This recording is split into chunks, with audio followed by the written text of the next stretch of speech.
ત્રણ તબક્કાની ચૂંટણીઓ પછી સપાએ હવે બાકીની 54 બેઠકો પર વંચિત મતદાતાઓ પર તેની નજર રાખી છે। સપા ખાસ કરીને બસપાના મૂળ મતદારોને પોતાના પક્ષમાં લાવવાનો પ્રયાસ કરી રહી છે। સપા પ્રમુખ અખિલેશ યાદવે પોતાનો પ્લાન બી શરૂ કરી દીધો છે અને અખિલેશ યાદવ એવો સંદેશ આપવાનો પ્રયાસ કરી રહ્યા છે કે બસપા અને ભાજપ મળીને ચૂંટણી લડી રહ્યા છે અને સપા એવો સંદેશ પણ આપી રહી છે કે જો ભાજપ ફરી કેન્દ્રમાં આવશે તો બંધારણમાં ફેરફાર કરીને વંચિતો અને પછાત લોકો માટે અનામતનો અંત લાવશે। ત્યારે ચૂંટણી પ્રચારમાં સપા અને કોંગ્રેસે બંધારણને બચાવવા માટે મત કરવા લોકોને અપીલ કરી રહ્યા છે।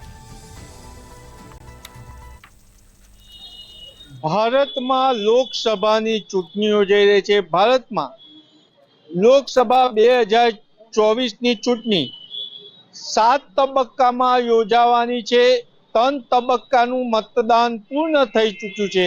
હવે 4 તબક્કાની ચૂંટણી બાકી છે। ત્યારે ઉત્તર પ્રદેશમાં હવેના બાકીના 4 તબક્કામાં 54 સીટો પર મતદાન થવાનું છે। એમાં इंडिया गठबंधन की बात करिए तो 42 सीट पर समाजवादी पार्टी, 11 सीट पर कांग्रेस और 1 सीट पर तृणमूल कांग्रेस लड़वानुं छे।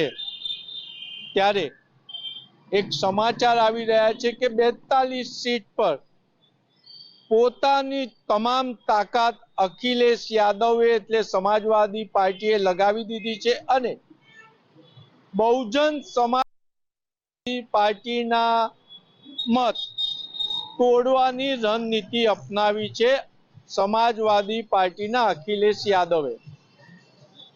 समाजवादी पार्टी 42 सीट पर चूंटणी लड़वानी छे। हवे त्यारे बहुजन समाजवादीना पॉकेट वर्ग मत कहेवाता पिछड़ा वर्ग एटले अनुसूचित जनजाति ना मतदारों पर नजर राखी छे अखिलेश यादवे अने हवे वारंवार सभाओमां कही रह्या छे के बहुजन समाजवादी पार्टी ए भारतीय जनता पार्टी नी बी टीम छे अने जो भारतीय जनता पार्टी चूंटणी जीतशे तो अनुसूचित जनजाति ने एटले पिछड़ा वर्गों ने आपेलू अनामत रद्द करी देशे अने अखिलेश यादव नी समाजवादी पार्टी उग्रताथी प्रचार करी रही छे।